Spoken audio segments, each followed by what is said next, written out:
Okay, this is for, I think it's 99 to 2006 GM trucks and SUVs with a sunroof here.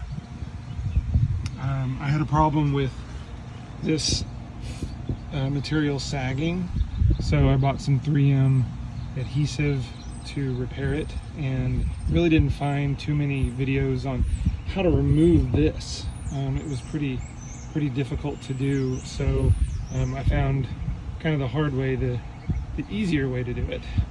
So I wanted to show you guys.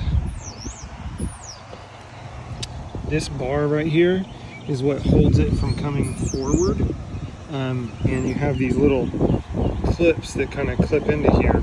So this bar is actually held in by two places, right here and then one right back here. You can't really see, but there's a tab that if you just push back, it'll lift up, and then you slide this out just like that.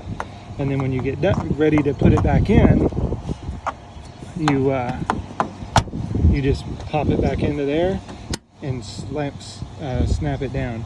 And then this thing will be super easy to take out. You just use a small flathead screwdriver to pop these out of the track right here, and that's how it works. I'll show you the adhesive that I used. I hope it'll work. It's this 3M multi-purpose adhesive, but it says it's for fabrics, and so I sprayed it on 3 or 4 days ago, cleaned the surface off, sprayed it on, let it cure out for a couple, 3 days, and just installed it back in. So we'll see how that goes. When you're installing the glass, there's these marks, or these spots where the screws go.